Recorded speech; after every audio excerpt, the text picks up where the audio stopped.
ब्रज धरण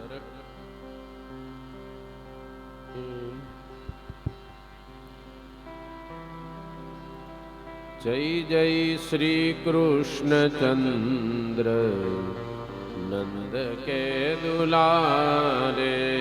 जय जय श्री कृष्ण चंद्र नंद के दुलारे। जय जय श्री कृष्ण चंद्र नंद के दुलारे। जय जय श्री कृष्ण चंद्र नंद के दुलारे। नंद के दुलारे माता यशोदा के प्यारे। नंद के दुलारे माता यशोदा के प्यारे। नंद के दुलारे माता यशोदा के प्यारे। नंद के दुलारे प्यारे यशोदा के प्यारे। जय जय श्री कृष्ण चंद्र नंद के दुलारे। जय जय श्री कृष्ण चंद्र नंद के दुलारे। जय जय श्री कृष्ण चंद्र नंद के दुलारे। जय जय श्री कृष्ण चंद्र नंद के दुलारे। नंद के दुलारे माता यशोदा के प्यारे। नंद के दुलारे माता कौशल्या के प्यारे। नंद के दुलारे माता यशोदा के प्यारे। नंद के दुलारे माता यशोदा के प्यारे। जय जय श्री कृष्ण चंद्र नंद के दुलारे। जय जय श्री कृष्ण चंद्र नंद के दुलारे। नंद के दुलारे। जय जय श्री कृष्ण चंद्र नंद के दुलारे। जय जय श्री कृष्ण चंद्र नंद के दुलारे। जय जय श्री कृष्ण चंद्र नंद के दुलारे। नंद के दुलारे माता यशोदा के प्यारे। नंद के दुलारे माता यशोदा के प्यारे। नंद के दुलारे माता यशोदा के प्यारे। नंद के दुलारे माता यशोदा के प्यारे।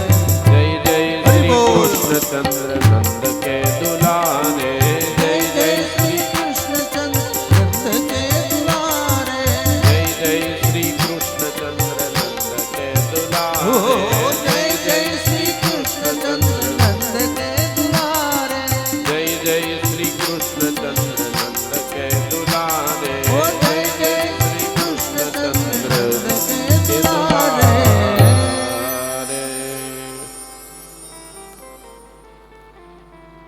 થોડીક આપણા બધાની પરીક્ષા તો થાય ને કે ભાઈ કથામાં કેટલો પ્રેમ છે,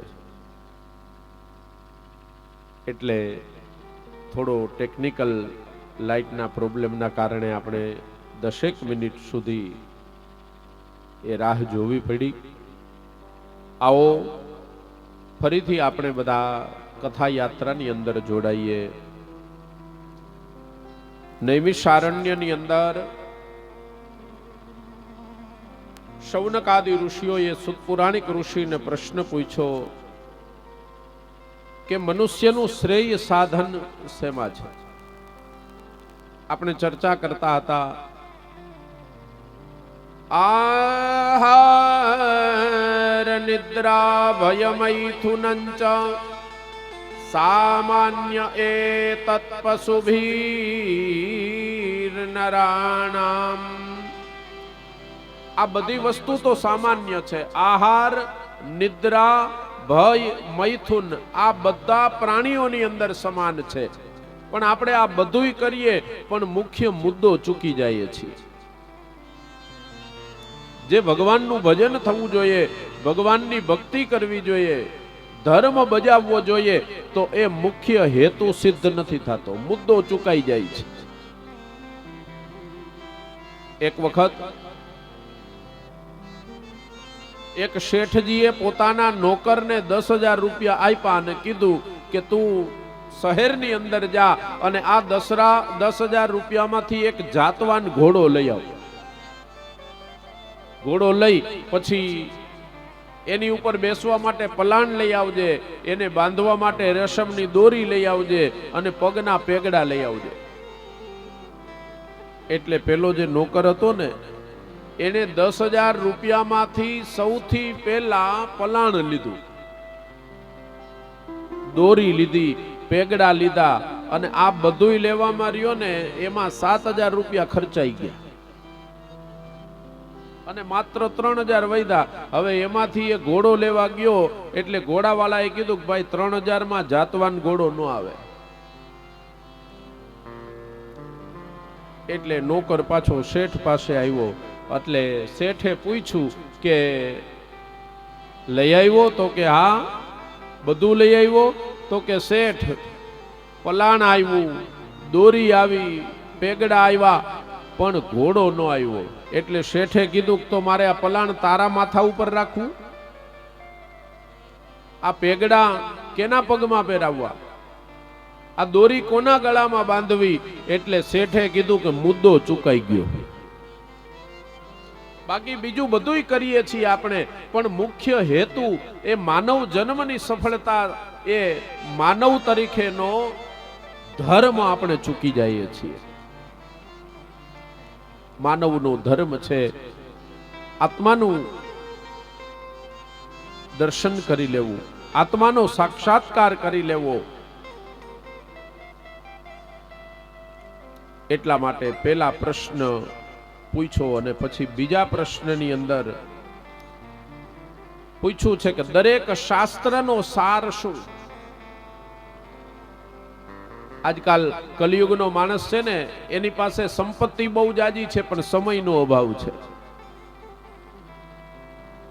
18 પુરાણ વાંચવાનો આપણી પાસે સમય નથી, 4 વેદને વાંચવાનો આપણી પાસે સમય નથી, ઉપનિષદ વાંચવાનો સમય નથી, ન્યાય મીમાંસાને વાંચવાનો સમય નથી. એટલા માટે અને આપણા બધા વતી શૌનકાદી ઋષિઓએ સુતપુરાણિક ઋષિને પ્રશ્ન પૂછી લીધો કે આ બધા શાસ્ત્રનો સાર શું? આ વાત ખાસ યાદ રાખજો. કદાચ તમારી પાસે 18 પુરાણ વાંચવાનો સાંભળવાનો સમય ન હોય તો આ એક જ સાર યાદ રાખજો. દરેક શાસ્ત્રનો સાર શું? તો ઉત્તર આપ્યો કે દરેક શાસ્ત્રનો સાર છે ભક્તિ. ભગવાનની તમે ભક્તિ કરો, ભગવાનનું તમે ભજન કરો. અચ્છા, તો પ્રશ્ન એ થાય કે ભક્તિ કહેવાય કોને? કોને ભક્તિ કહેવાય? તો કહ્યું છે ભજ ધાતુ સેવાયામ. ભજ ધાતુ સેવાયામ, જેની અંદર સેવા પડેલી હોય ને એને ભક્તિ કહેવાય. શ્રી મહાપ્રભુજીએ આપણને એટલા માટે જ બાલ સ્વરૂપની સેવા પધરાવી છે. પણ ભક્તિ કોને કહેવાય? જેની અંદર કોઈ પણ પ્રકારની માગણી ન હોય, જેની અંદર માત્ર લાગણી હોય ને એને ભક્તિ કહેવાય. કોઈ પણ પ્રકારની ઈચ્છા નહીં હોય. પણ આજે તો કરુણાની સાથે કહેવું પડે કે આપણે ભગવાનની ભક્તિ એટલા માટે કરીએ છીએ કે ભગવાન આપણને બધું આપે. રોજ હવેલીએ હડિયું કાઢતા હોઈએ, રોજ મંદિરે હડિયું કાઢીએ, પણ કેમાં? શા માટે? કે ભગવાન મને ને તમને કંઈક આપે. ભગવાનની પાસે જઈએ ને તો ભગવાનની પાસે કંઈ માગવું નહીં. કારણ કે રોજ માગવા માટે જતા હોઈએ ને. એક વખત ભગવાને એક પોતાના ભક્તને કીધું, બડા ही ताना दिया आज भगवान ने, बड़ा ही ताना दिया आज भगवान ने, रोज मांगने ही आते हो कभी मिलने भी आया करो. ભગવાને કીધું કે રોજ માગવા માટે જ આવે છે, કોક દિવસ મળવા માટે તો આવ. જેની અંદર કોઈ પણ પ્રકારની માગણી ન હોય, માત્ર લાગણી હોય ને એને ભક્તિ કહેવાય. અને ભક્તિનો બહુ મહિમા છે. શ્રીમદ ભાગવતજીનો અંતિમ શ્લોક એ પણ એ જ કહેવા માંગે છે, ભવે ભવે યથા ભક્તિ પાદયોસ્તવ જાયતે તથા કુરુષ્વ દેવેશ નાથસ્ત્વમ નો યત પ્રભુ ભવે ભવે યથા ભક્તિ પાદયોસ્તવ જાયતે તથા કુરુષ્વ દેવેશ નાથસ્ત્વમ નો યત પ્રભુ.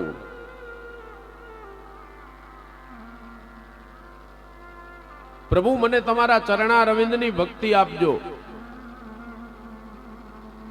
પણ ભક્તિની અંદર માગણી ન હોય, અને કદાચ માગણી હોય તો કેવી હોવી જોઈએ? તો આપણને રસખાનજી બતાવે છે કે ભગવાનની પાસે કંઈક માગવાની ઈચ્છા થાય તો શું મગાય? માનુષ હો તો વહી રસખાન, બસો વ્રજ ગોકુલ ગાંવ કી ગ્વાલન, જો પશુ હો તો કહા બસ मेरो, ચરો નિત નંદ કી ધેनु, पाहन हो तो वही गिरि को जो धेरो, कर छग पुरंधर, जो खग हो नित्य बसेरो, करो कालिंदी कुल कदम्ब की डाल. રસખાનજી બતાવે કે ભગવાનની પાસે કંઈક માગવાની ઈચ્છા થાય તો ભગવાનની પાસે શું માગવું? માનુષ હો તો વહી રસખાન, બસો વ્રજ ગોકુલ કી ગાઉં. હે હરિ, તારે મને માણસ બનાવવો હોય ને તો ગોકુળ ગાયની ગાવન બનાવજો, મને ગ્વાલન બનાવજો, કે જેથી કરીને મને રોજ પ્રભુના દર્શન થાય, પ્રભુને રોજ ઝાંખી થાય. અને જો તમારે મને પશુ બનાવવો હોય તો મને તમે ધેનુ બનાવજો, મને ગાય બનાવજો, કે જેથી કરીને પ્રભુ મને રોજ ચરાવવા માટે તો લઈ જાય. અને જો તમારે મને કોઈ પથ્થર બનાવવો હોય, કોઈ શિલા બનાવવી હોય તો ગિરિરાજજીની એકાદ શિલા મને તમે બનાવજો. અને હે હરિ, તમારે જો મને કદાચ પક્ષી બનાવવો હોય તો કોઈ ગિરિકંદરાની અંદર કોઈ શિલા ઉપર મને પક્ષી બનાવજો, કે જેથી કરીને ગિરિરાજજીની મને છત્ર છાયા મળે, શ્રી યમુનાજીનો કિનારો મળે. તો તમારે મને આપવું હોય ને તો આ આપજો, પ્રભુની પાસે માગવું હોય ને તો આવું કંઈક મગાય. પ્રભુ, મારે માત્ર તમારું જ સુખ જોવું છે, મને તમારા સુખનો જ વિચાર આવે. પણ આજે કરુણાની સાથે કહેવું પડે કે માણસ મંદિરે જાય ને તો પગરખા તો ઉતારે છે પણ અભરખા નથી ઉતારતા. પગરખા તો ઉતારીએ છીએ, પગરખા ઉતારીએ ને વાલા, સાથે સાથે અભરખા પણ ઉતારવા જોઈએ, ઈચ્છાઓ પણ ન હોવી જોઈએ. ભગવાનની પાસે માગવું હોય તો શું મગાય? મેવા મળે કે ના મળે, મારે સેવા તમારી કરવી છે. મન મેવા કોઈ ઈચ્છા નહીં, મળે કે ના મળે, મારી સેવા તમારી કરવી છે. મેવા મળે કે ના મળે, મારી સેવા તમારી કરવી છે.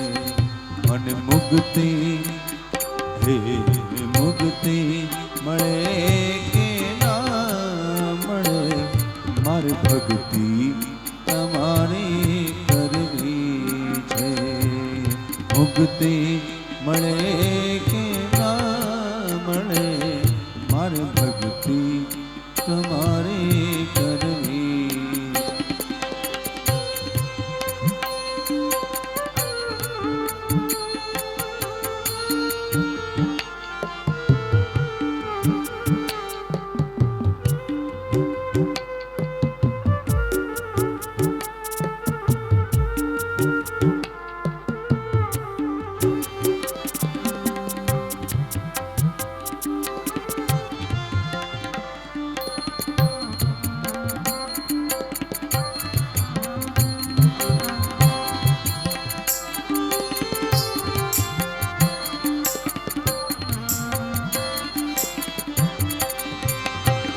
મારો કંઠ મધુરો ન હોય ભલે, મારો સુર બેસુરો જ હોય ભલે, કંઠ મધુરો ન હોય ભલે, મારો સુર બેસુરો જ હોય ભલે, શબ્દો હે શબ્દો મળે કે ના મળે, સ્તુતિ તમારી કરવી છે, મને શબ્દો મળે કે ના મળે, મારી સ્તુતિ તમારી કરવી છે, મેવા મળે કે ના મળે, સેવા તમારી કરવી છે, મેવા મળે કે ના મળે,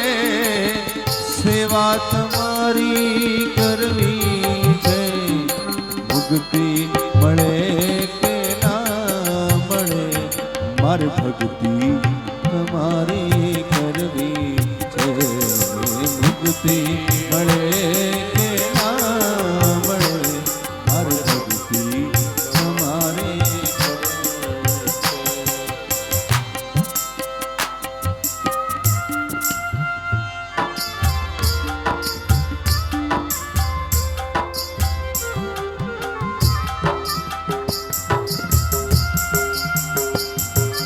જય શ્રી કૃષ્ણ કૃષ્ણ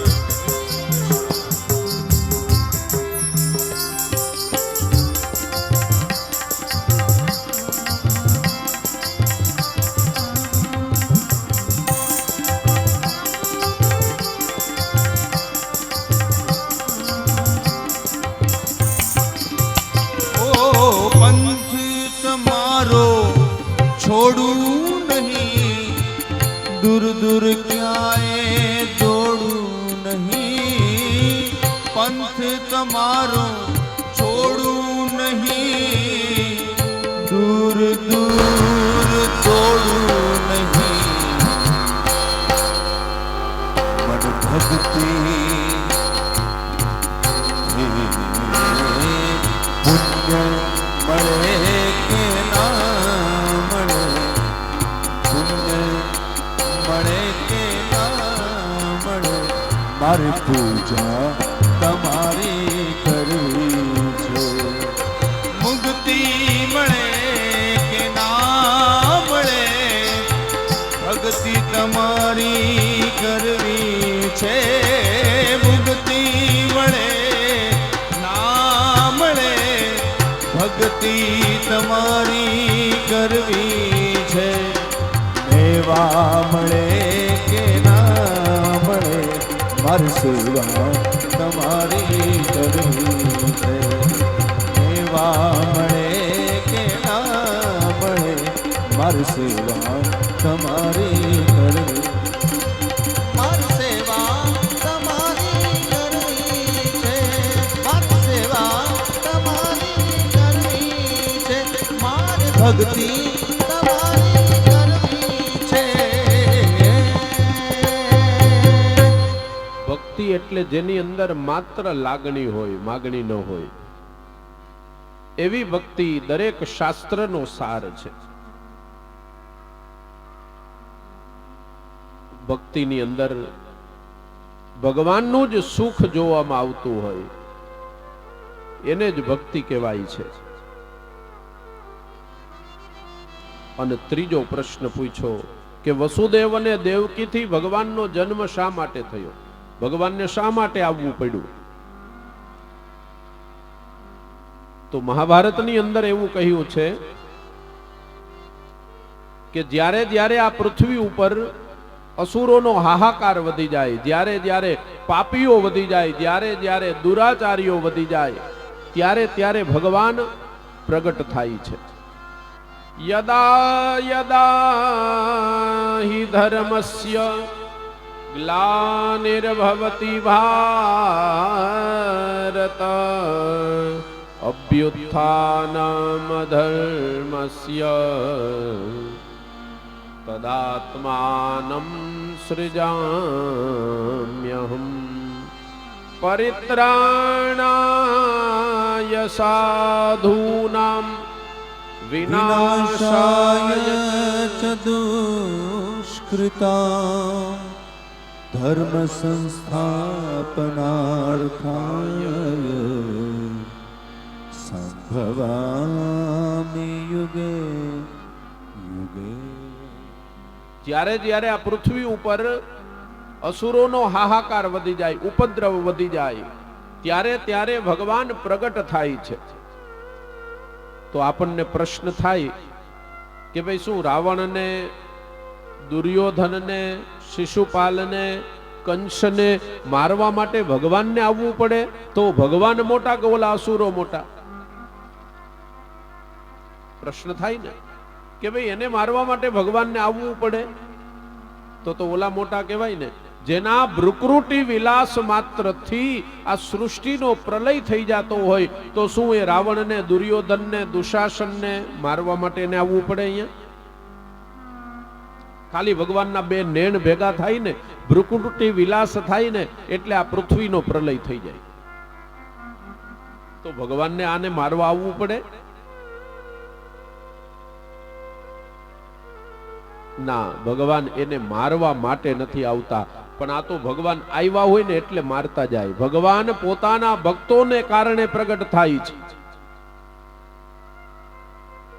ભગવાનને ભક્તો એટલા બધા પ્રિય છે, અતિ પ્રિય છે, અતિ વાલા છે, એટલા માટે ભગવાન દરેક યુગની અંદર પ્રગટ થાય છે. પણ આપણા ગુજરાતી સાહિત્યના લેખક સુરેશ દલાલ તો એવું લખે છે કે સંભવામી યુગે યુગે નહીં, સંભવામી ક્ષણે ક્ષણે. દરેક ક્ષણે ભગવાન પ્રગટ થાય છે. તમારી દીકરીના લગ્ન હોય અને તમને ચિંતા હોય કે આ મારી દીકરીના લગ્ન હું કેમ કરીશ, મારી પાસે સંપત્તિ નથી, મારી પાસે પૈસા નથી, અને ત્યારે કોઈક આવીને તમને મદદ કરી જાય ને એટલે સમજી જાજો કે આ ભગવાન પ્રગટ થઈ ગયા. તમારું જીવનનું કોઈ એવું કાર્ય, અટકેલું કાર્ય હોય અને કઈ રીતે પૂર્ણ થઈ જાય એ તમને ખબર ન પડે, અને કોઈક ચેતના આવીને એનું કામ કરી જાય ને ત્યારે સમજો કે ભગવાન પ્રગટ થઈ ગયા. કારણ કે ભગવાન અત્યારે રામ અને કૃષ્ણ બનીને નથી આવતા. અત્યારે ભગવાન આવે છે ને માણસના રૂપમાં જ આવે છે, અને માણસ બની અને માણસની મદદ કરી જાય છે. તો એટલા માટે સુરેશ દલાલ લખે સંભવામી ક્ષણે ક્ષણે. સંભવામી યુગે યુગે નહીં, પણ સંભવામી ક્ષણે ક્ષણે. દરેક ક્ષણે ભગવાનનું પ્રાગટ્ય થાય છે. પણ જરૂર છે એવી દ્રષ્ટિની. આજકાલ માણસ ભગવાનના પ્રાગટ્યને શોધે છે. ભગવાન પ્રગટ ક્યાં થયા એ શોધે, પણ એ નથી જોતો કે ભગવાન ક્યાં કઈ રીતે પ્રગટ થાય છે. જો ભગવાનને જોવા હોય ને વાલા, તો પેલા નજર માગવી પડે. એવી નજર હોય ને તો જ ભગવાન દેખાય, બાકી તો ભગવાન ક્યાંય ન દેખાય. હસરતે દીદાર હે તો પહેલે નજર માંગ. અને એવી નજર જ્યારે મળી જાય ને એટલે ભગવાન દેખાવા માંડે. સુરદાસજીને આખા જગતને એમ કે સુરદાસજીને દેખાતું નથી, પણ સુરદાસજી જ્યારે ઠાકોરજીની સન્મુખ થાય એટલે લોકો એને પૂછે કે સુરદાસજી આજે ઠાકોરજીના કેવા શ્રૃંગાર કર્યા છે. એટલે ઠાકોરજીના શ્રૃંગારનું વર્ણન કરે. સુરદાસજી પદ ગાય એટલે બધાને એમ કે આ નાટક કરતા લાગે છે.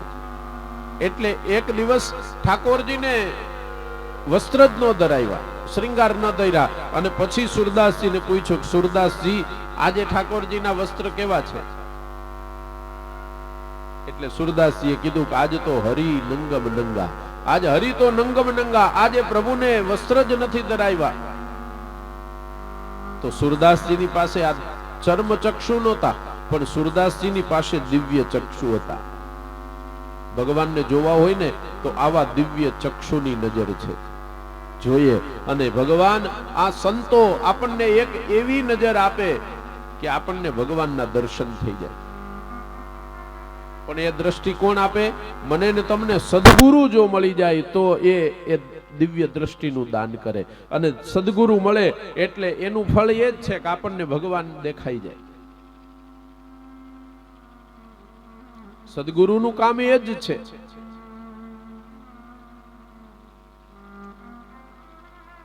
તો ભગવાન યુગના અંતની અંદર પ્રગટ થાય છે.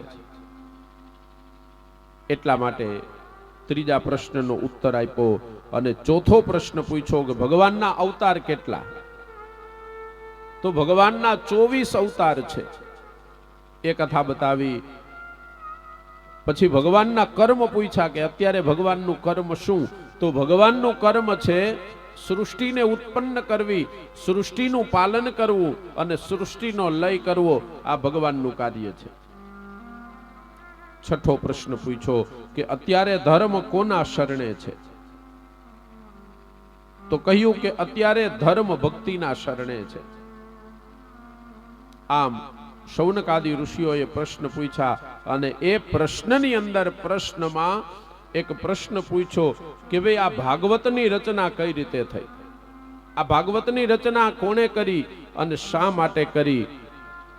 અને ત્યારે એના જવાબમાં શુદ્ધપુરાણિક ઋષિ શૌનકાદિ ઋષિઓને કહે કે એક વખત વેદવ્યાસજી પોતાના સમ્યાપ્રાસ નામના આશ્રમની અંદર એકદમ દુખી થઈને બેઠા હતા.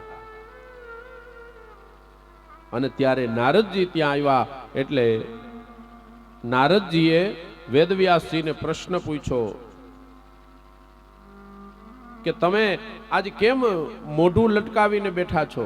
આજે તમે કેમ ઉદાસ બેઠા છો? કારણ કે ભગવાનના દાસ હોય, ભગવાનના ભક્ત હોય, એ ક્યારેય ઉદાસ ન હોય. ભગવાનનો ભક્ત હોય ને ક્યારેય ચિંતા ન કરે. અને જીવનમાં જ્યારે જ્યારે વાલા ચિંતા આવે ને ત્યારે ચિંતા ન કરવી, ચિંતન કરવું.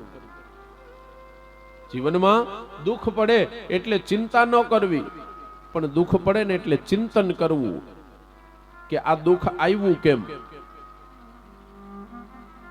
તો ભગવાનના જેટલા ભક્તો હોય ને એ ક્યારેય ચિંતા ન કરે. હરિકા દાસ કભી ન ઉદાસ. ભગવાનના ભક્તો હોય એને ચિંતા ન હોય, કારણ કે એમણે બધું જ ભગવાનને સમર્પિત કરી દીધું હોય. એને ભગવાનનો આશ્રય હોય છે અને એને ભગવાનના ચરણની અંદર પૂરેપૂરો ભરોસો હોય છે. એને ધણી ધારી લીધા હોય ને, જે સ્ત્રીના લગ્ન થઈ જાય ને એટલે પછી એ સ્ત્રીને ચિંતા ન હોય. ઘરમાં કાંઈ વસ્તુ ખૂટતી હોય તો એને તો ખાલી પતિને કહેવાનું હોય કે હવે તેલનો ડબ્બો થઈ રહ્યો છે. કેમ? તો કે એને ધણી ધારી લીધા છે. અને એટલા માટે જ આપણે ત્યાં પતિ શબ્દ આવે છે. પરિણીત સ્ત્રી હોય ને એમણે જે ધારણ કર્યા હોય એને શું કહેવાય? પતિ. આ પતિ શબ્દ શેમાંથી આવ્યો? પાતિ ઇતિ પતિ. જે પાલે છે એનું નામ પતિ છે. જે પાલે એનું નામ પતિ છે. એમ મેન તમે પણ જો બ્રહ્મ સંબંધ લઈ લીધો હોય, આપણે જો કોઈ દીક્ષા લઈ લીધી હોય તો પછી આપણે ચિંતા ન કરવાની હોય. આપણી ચિંતા ભગવાન કરે. ચિંતા કાપી ન કાર્યા. નવરત્નમાં આપણે બોલીએ છીએ ને, ચિંતા કાપી ન કાર્યા નિવેદિતા તુ આત્મભિ ભગવાન અપી પુષ્ટિસ્થ ન કૃત્વા લૌકિકીમ જગતિમ.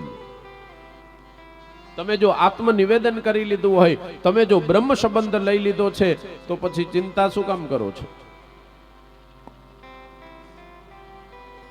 કારણ કે ભગવાન જે કાંઈ પણ કરશે ને એ આપણા હિતનું જ કરશે. ભગવાનની ઉપર દ્રઢ ભરોસો, આશ્રય વૈષ્ણવોને ઠાકોરજીનો આશ્રય હોય. અને એટલા માટે સુરદાસજી આશ્રયનું પદ લખે છે.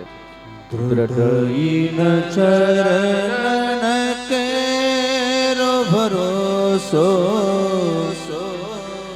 દ્રઢઈન ચરણ કેરો, દ્રઢઈન ચરણ કેરો ભરોસો દ્રઢઈન ચરણન કેરો દ્રઢઈન ચરણન કેરો ભરોસો દ્રઢઈન ચરણન દ્રઢઈન ચરણન દ્રઢઈન ચરણન કેરો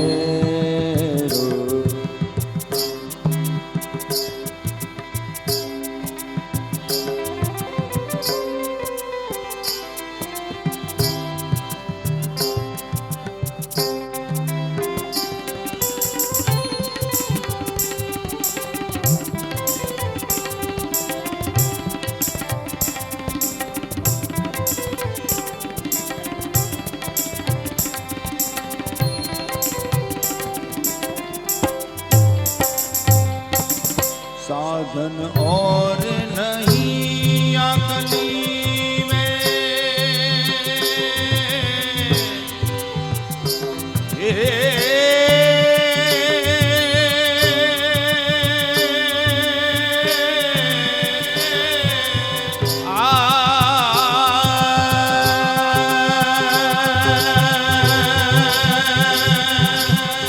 साधन और नहीं अकली में जात होत निवेरो साधन और नहीं अकली होत नहीं अकली नहीं अकली जात होत निवेरो सूर कहे विविध अंधियारो सूर कहे विविध अंधियारो बिना मोल को द्रढ़ईन चरणन केरो भरोसो द्रढ़ईन चरणन केरो द्रढ़ईन चरणन केरो भरोसो द्रढ़ईन चरणन द्रढ़ईन चरणन द्रढ़ईन चरणन के આ કલિયુગની અંદર ભગવાનની ઉપર ભરોસો એ મોટું આલંબન છે અને જેને ભગવાનની ઉપર ભરોસો હોય ને વાલા એટલે એનો ભરોસો ક્યારેય ભગવાને તૂટવા નથી દીધો. જગતની ઉપર તમે ભરોસો કરશો તો ક્યારે ભરોસો તૂટી જશે એની ખબર નહીં, પણ જગદીશની ઉપર જેણે જેણે ભરોસો મૂક્યો ને એનો ભરોસો ભગવાને તૂટવા નથી દીધો. નરસિંહ મહેતાના 52 કાર્ય કરવા માટે ભગવાન આવ્યા છે. કુંવરબાઈનું મામેરું પૂરવા માટે ભગવાન આવ્યા છે. નરસિંહ મહેતાના પિતાનું શ્રાદ્ધ કરવા માટે ભગવાન આવ્યા છે. જ્યારે જ્યારે નરસિંહ મહેતા દામોકુંડને કાંઠે જઈ અને ભગવાનને યાદ કરે એટલે ભગવાન આવ્યા છે. કારણ નરસિંહ મહેતાને ભગવાનની ઉપર ભરોસો હતો. ભક્ત કોને કહેવાય? જેની અંદર 3 ભનો સમન્વય હોય ને એને જ ભક્ત કહેવાય. ધ્યાન દઈને સાંભળજો. પેલું ભાવ, બીજું ભરોસો અને ત્રીજું ભોળપણ. જેની અંદર આ 3 ભાવ હોય એને ભગવાનનો ભક્ત કહેવાય. તો જો તમને ભગવાનની ઉપર ભરોસો છે તો તમને ચિંતા છે નહીં. તમે બધું જ સોંપી દીધું છે તો તમે ચિંતા શું કામ કરો છો? ચિંતા કાપી ન કાર્યા નિવેદિતા તું આત્મભી. તમે આત્મનિવેદન કરી દીધું છે. જ્યારે તમે બધું જ છોડી દીધું છે તો પછી તમારે ચિંતા શું કામ કરવાની છે? ભગવાનના ભરોસે રહ્યો એ ભગવાન બધું કાર્ય કરી દેશે. તો જે ભગવાનનો ભક્ત હોય ને એને ચિંતા ન હોય.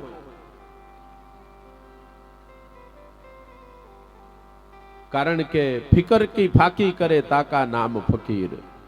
આખું જગત ફિકર કરતું હોય, આ ઘટે છે, આ ઘટે છે, આ ખૂટે છે, પણ જેના જીવનની અંદર ફિકર નામની વસ્તુ ન હોય ને એને જ ભક્ત કહેવાય. અને ચિંતા એટલે અવિશ્વાસ. ચિંતા એટલે અવિશ્વાસ. તમને ભગવાનની ઉપર ભરોસો નથી એટલા માટે તમે ચિંતા કરો છો. અને એટલા માટે નારદજી વેદવ્યાસજીને કહે છે કે તમે કેમ ઉદાસ છો?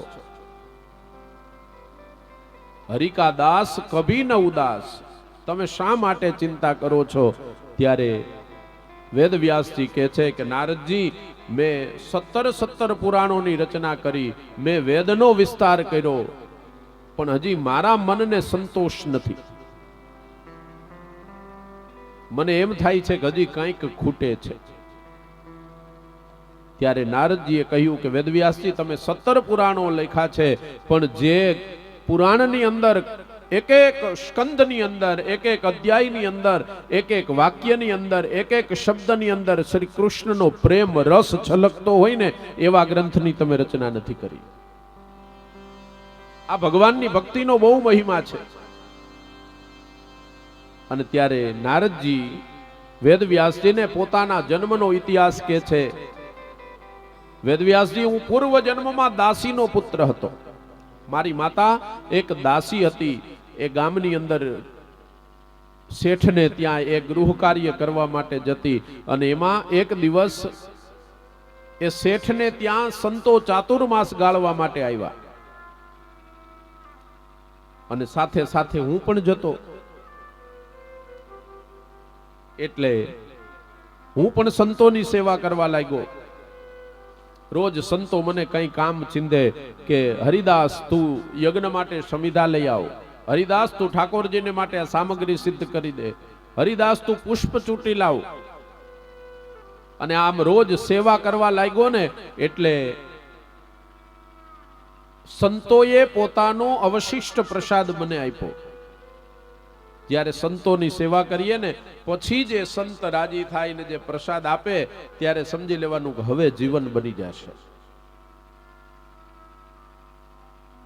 સેવકની અંદર આ ગુણ હોવો જ જોઈએ. સેવકના જીવનમાં સેવાનો ગુણ હોવો જોઈએ. અને જ્યારે સેવક સેવા કરે એનાથી સ્વામી રાજી થાય. હનુમાનજી એ રામજીના દાસ છે ને, અને હનુમાનજીની અંદર 2 ગુણ છે. એ 2 ગુણના કારણે રામજી એની ઉપર પ્રસન્ન થયા છે, રાજી છે. હનુમાન ચાલીસા આપણે રોજ બોલતા હોઈએ, એમાં હનુમાનજીના 2 ગુણ બતાવ્યા છે. હનુમાનજી કેવા છે? રામ કાજ કરી વેકો આતુર. હનુમાનજી રોજ રામનું કાર્ય કરવા માટે તત્પર હોય, આતુર હોય. અને જ્યારે આ ગુણ આવે ને એટલે રામજી પ્રસન્ન થાય. સેવકની અંદર આ ગુણ હોવો જોઈએ. એ સેવા માટે તત્પર હોવો જોઈએ, ખડે પગે ઊભો હોય. મારા સ્વામીની આજ્ઞા થાય એટલે હું આ કાર્ય કરું. અને હનુમાનજીની અંદર બીજો ગુણ છે, પ્રભુ ચરિત્ર સુની બેકો રસિયા. હનુમાનજી એ કાયમી પ્રભુનું ચરિત્ર સાંભળવા માટે તત્પર હોય છે. પોતાના ઠાકોરજીની લીલાઓ સાંભળવા માટે સતત તત્પર હોય છે. આ 2 ગુણ જ્યારે સેવકની અંદર હોય ને એટલે સ્વામી રાજી થઈ જાય. અને એટલા માટે અહીંયા હરિદાસે સંતોની સેવા કરી એટલે સંતોએ પ્રસન્ન થઈ અને પોતાનો પ્રસાદ આપ્યો. જુઓ, અહીંયા એઠું નથી આપ્યું.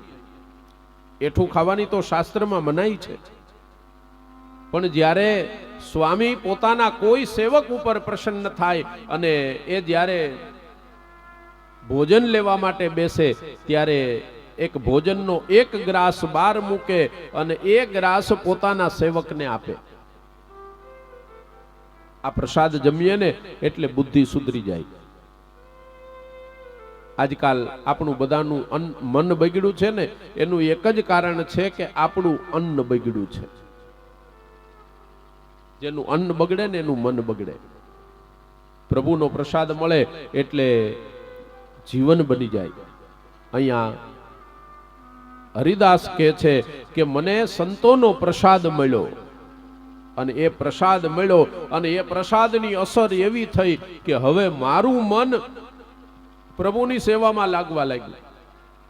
સંતોનો સંગ કર્યો ને એટલે મારુંય મને લાગ્યું. અને જ્યારે સંતો ચાતુર્માસ ગાળી અને રવાના થતા હતા ત્યારે મેં સંતોને કહ્યું કે હવે મારું મન સંસારમાં નથી, હવે મને તમે સાથે લઈ જાઓ. પણ સંતોએ કહ્યું કે હરિદાસ, હજી તારી માતા આધાર છે, જીવે છે, અને તારા પિતાની પણ હાજરી નથી, એટલે તારી માતાની જવાબદારી તારી છે. તું તારી માતાની સેવા કરી લે, તું તારી માતાને રાજી કરી લે ને, એટલે ભગવાન તારી ઉપર રાજી થઈ જશે. જુઓ, જેની ઉપર જેના માતા પિતાના આશીર્વાદ હોય ને, એટલે પછી કદાચ એનાથી કોઈ ભગવાનની સેવા પૂજા ન થાય તો પણ ભગવાન રાજી થઈ જાય હો. અને એમાંય ખાસ કરીને માં. આ માં એક પાત્ર એવું છે કે માં હંમેશાને માટે પોતાના સંતાનની ઉપર કરુણા જ વરસાવતી હોય. અને તમે કદાચ જીવનમાં ગમે એટલા મોટા થઈ જાઓ, પણ તમારી માની પાસે તો તમે નાના જ રહ્યો. અને એટલા માટે કવિ કાગ પણ લખે કે મોઢેથી બોલું માં ને સાચે નાનપણ સાંભળે, મોટપની એવી બધી મજા મને કડવી લાગે કાગડા. સમાજમાં કદાચ તમને ગમે એટલું મોટું નામ મળી જાય, પણ મોઢે બોલું માં અને મને હાચે નાનપણ હાંભરે. મોઢે બોલું માં, મોઢે બોલું માં મને સાચે નાનપણ સાંભરે. પછી બધી મોટપની મજા હે મને કડવી લાગે કાગડા. મોટપની બધી મજા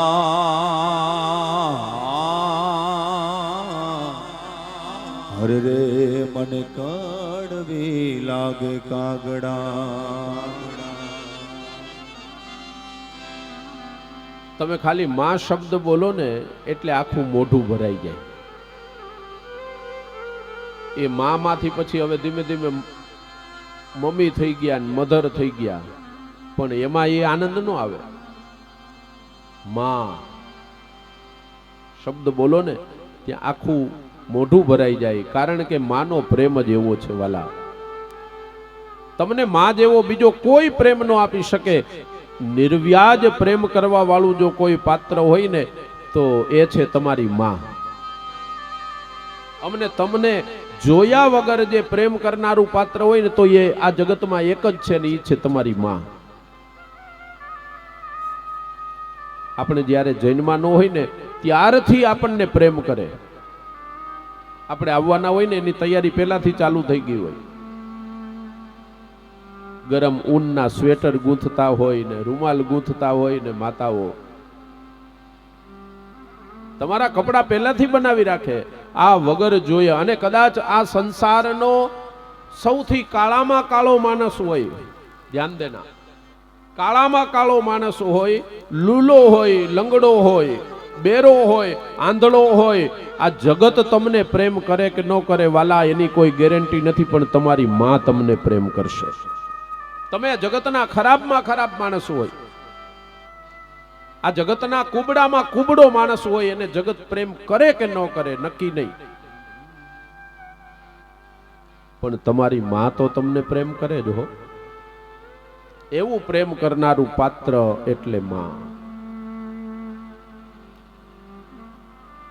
વાલા માં હોય ને તો ક્યારેક માના ખોળામાં માથું મૂકી અને ક્યારેક રડી લેજો. હું જવાબદારી પૂર્વક કહું છું કે આ જગતનો બધો થાક ઉતરી જશે. આપણે ત્યાં તો સાહિત્યકારો કહે છે ને કે ઉંબર વાળીને રાજી ન કરો ને પછી ડુંગર વાળીને ગમે એટલી સાડીઓ પહેરાવા જાઓ, ચુંદડી ઓઢાડવા જાઓ તો એનાથી ઓલી ડુંગરવાળી રાજી ન થાય. ડુંગરવાળી એમ કે બેટા જા, તારે આંગણે જે બેઠી છે ને એ ઉંબરવાળીને પેલા જાણી લે એટલે તારી ઉપર હું રાજી થઈ જઈશ. માને કદાચ બોલતા નહીં આવડતું હોય, ઘણા દીકરાઓ એવા પણ હોય કે માને એમ કે માં હવે તને ખબર ન પડે, તું બેસ ને, તને શું ખબર પડે. પણ કદાચ માં છે ને એ રાત્રિના સૂતી હોય અને દીકરો આવ્યો ન હોય ને એટલે ઘરમાં બધાય સૂઈ જાય, બાપ સૂઈ જાય, બેન સૂઈ જાય, પત્ની સૂઈ જાય, પણ એક પાત્ર જાગતું હોય ને વાલા, એ છે માં. તમે બારગામ ગયા હોય ને પછી અડધી રાત્રે ડેલી ખખડાવો અને પેલો હોકારો સંભળાય ને એ માનો હોય, હાથમાં માળા રાખી હોય અને ઠાકોરજીને પ્રાર્થના કરતી હોય કે મારો દીકરો હજી નથી આવ્યો, હજી નથી આવ્યો, તું મારા દીકરાનું ધ્યાન રાખજે. આ પાત્ર એટલે માં.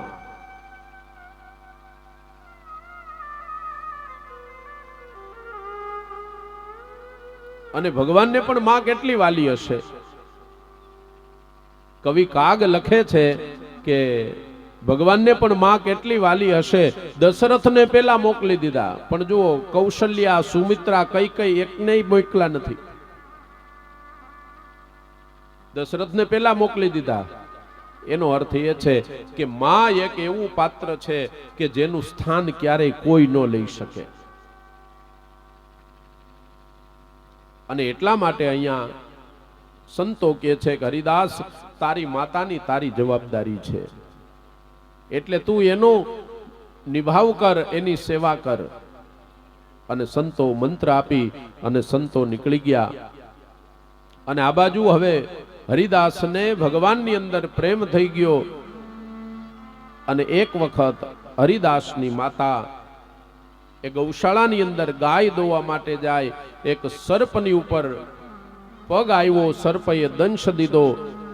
હરિદાસને સમાચાર મળ્યા એટલે હરિદાસે પોતાની માતાનું અંત્યેષ્ટિ કાર્ય કર્યું અને પછી વનની અંદર જઈ અને સદગુરુ દ્વારા જે મળેલો મંત્ર હતો એનો જપ કરવા લાગ્યા.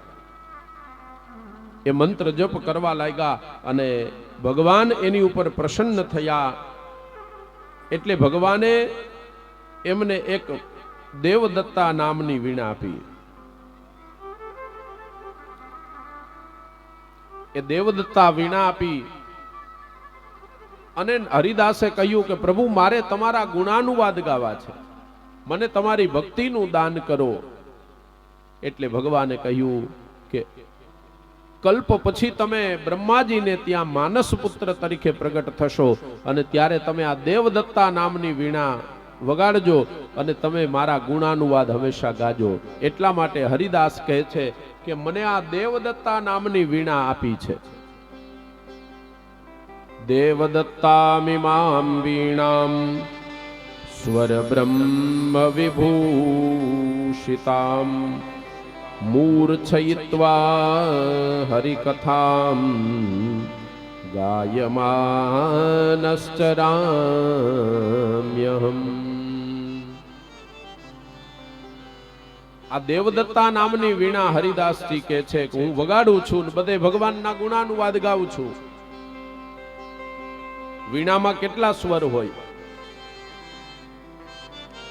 સા, રે, ગ, મ, પ, ધ, ની 7 સ્વર હોય. અચ્છા, આ શરીરમાં દ્વાર કેટલા છે? કોઈને ખબર છે? આ શરીરમાં દ્વાર કેટલા હોય? આ 9 દ્વારની નગરી છે. ઉપરના જે 7 છિદ્રો છે ને એ 7 સ્વર છે. હરિદાસજી કહે છે કે મને આ વીણા મળી, એનો અર્થ એ છે કે મને ને તમને પણ આ વીણા મળી છે, પણ ફરક એટલો છે કે આપણે આ વીણા જગતને માટે વગાડીએ છીએ અને જ્યારે હરિદાસજી એ વીણા ભગવાનને માટે વગાડે છે. આ ઇન્દ્રિયો દ્વારા આપણે આંખ દ્વારા હંમેશા જગતને જ જોઈએ છીએ, કાન દ્વારા જગતને જ સાંભળીએ છીએ, મુખ દ્વારા જગતના જ ગુણાનુવાદ ગાઈએ છીએ, જગતની વાતો કરીએ છીએ. પણ વાલા, આ 7 ઇન્દ્રિયો જ્યારે ભગવદ સેવામાં લાગી જાય તો સમજવાનું કે આ દેવદત્તા નામની વીણા આપણે ભગવાનને માટે વગાડીએ છીએ. આમ નારદજીએ પોતાના પૂર્વ જન્મનો ઇતિહાસ કીધો અને કહ્યું કે વેદવ્યાસજી જેના એક એક પાનાની અંદર, જેના એક એક સ્કંદની અંદર, જેના એક એક અધ્યાયની અંદર, જેના એક એક શબ્દની અંદર કૃષ્ણ પ્રેમ રસ છલકતો હોય એવા ગ્રંથની તમે રચના કરો. અને ત્યારે નારદજીએ વેદવ્યાસજીને ચતુશ્લોકી ભાગવત આપ્યું અને વેદવ્યાસજીએ એ ચતુશ્લોકી ભાગવતનો 18,000 શ્લોકની અંદર વિસ્તાર કર્યો. ગણપતિ દાદાને યાદ કર્યા અને ગણપતિ દાદાએ લેખન કાર્ય કર્યું. હવે ભાગવતની પીઠિકા તૈયાર થઈ ગઈ, ગ્રંથ તૈયાર થઈ ગયો. હવે વક્તાની જરૂર છે અને શ્રોતાની જરૂર છે. પણ એ વક્તા ભાગવતજીના કોણ છે? સુખદેવજી. હવે સુખદેવજીના જન્મની કથા બતાવી છે, પણ એ કથા લેશું આપણે મધ્યાંતર પછી. અને ભાગવતના શ્રોતા કોણ છે? પરીક્ષિત રાજા. એ પરીક્ષિત રાજાના જન્મની કથા મહાભારતની અંદર બતાવી છે. પણ મહાભારતની કથા ખૂબ રોચક છે. મહાભારતની કથામાં બહુ આનંદ આવે અને સુખદેવજીના જન્મની કથામાં પણ બહુ આનંદ આવે. પણ હવે એ આનંદની કથા છે અને રસવાળી કથા છે. હવે એટલી વારમાં પૂરી નહીં થાય, 12:15 વાગી ગયા છે. તો આવો અત્યારના સત્રને આપણે અહીંયા ભગવદ સ્મરણની સાથે સમાપ્ત કરીએ અને ફરીથી પાછા એવી અપેક્ષા રાખું કે હું 3 વાગે આવું એની પહેલા તમે બધા આવી ગયા હોવા જોઈએ. મેં તો ચોકલી વિશે બહુ સાંભળ્યું હતું. અમારે વિનુભાઈ એમ કે ભાઈ અહીંયા તો લોકો તમે આવશો ને એની પહેલા આવી જાય, પણ કાલે હું આવ્યો તો કોઈ નહોતા, હું એકલો હતો અહીંયા. તો કથાની અંદર સમયનું બહુ મહત્વ છે. અધ્યાત્મ યાત્રામાં પણ કથા સમયનું બહુ મહત્વ છે. તો 3 વાગે કથાનો પ્રારંભ કરશું, એ પહેલા બધાએ આવી જવું. આવો અત્યારના સત્રને વિરામ આપીએ એ પહેલા થોડી ક્ષણો માટે ભગવાનના નામનો આશ્રય કરી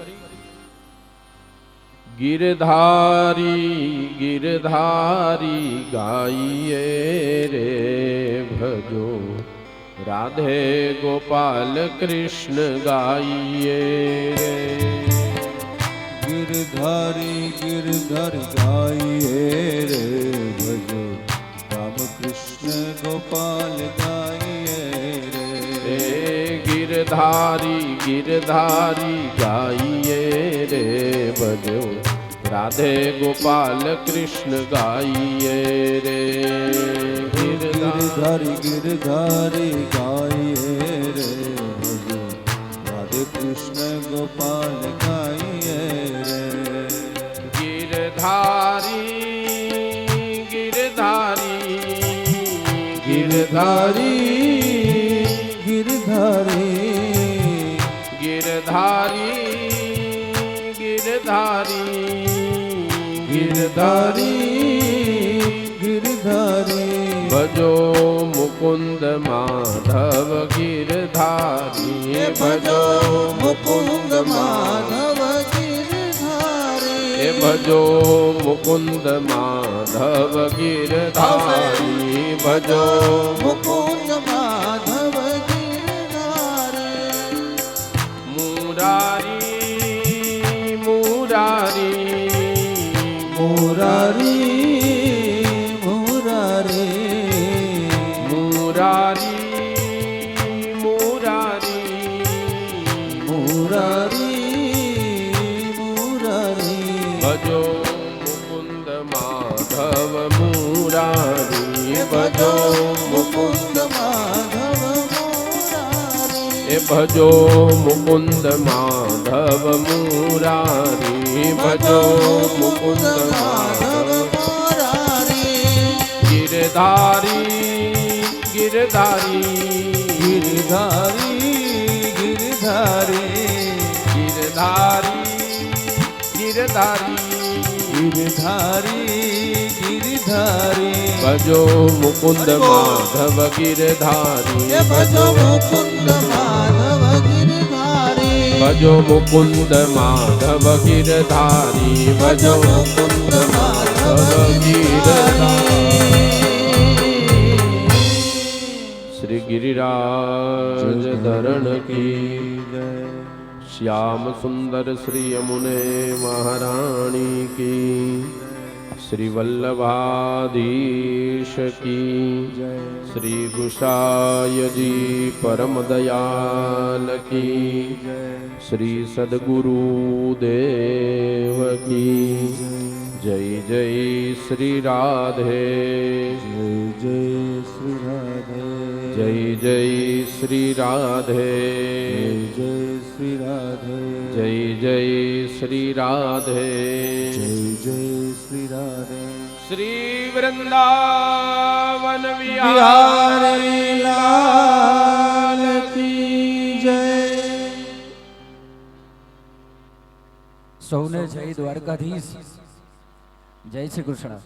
આ ચોકલી ગામની અંદર શ્રી પુરુષોત્તમ લાલજી ગૌ સેવા ટ્રસ્ટ તથા શ્રી રાધેશ્યામ સત્સંગ મંડળ ચોકલી ગ્રુપ દ્વારા આયોજિત આ ગૌ સેવાના લાભાર્થે જ્યારે આપણે બધા અહીંયા ઉપસ્થિત છીએ ત્યારે આમ તો કહેવાય છે કે આજે બીજો દિવસ સતત થઈ ગયો છે અને તમને મારો અવાજ આવે છે ને બરાબર? હા.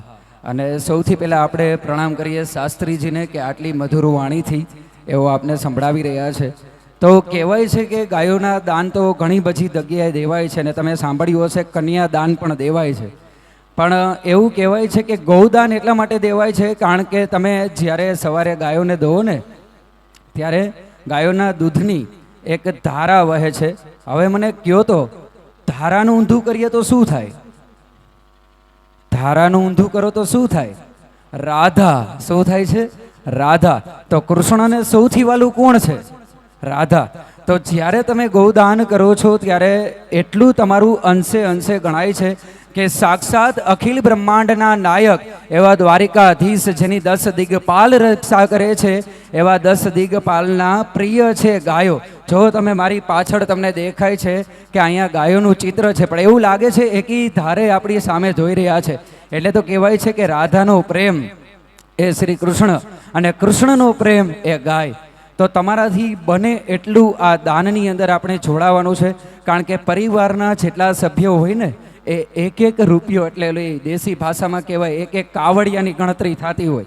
તો અહીંયા જ્યારે ગાયોના આચરમાંથી જે દૂધ નીકળે છે ને એ આપણે બધા પીએ છીએ અને એ એક એક કાવડિયાની ગણતરી આ ગાયોના દાન કહેવાય છે. તો મારી સાથે એકવાર જોરથી બોલવાનું છે. બોલો જય દ્વારિકાધીશ.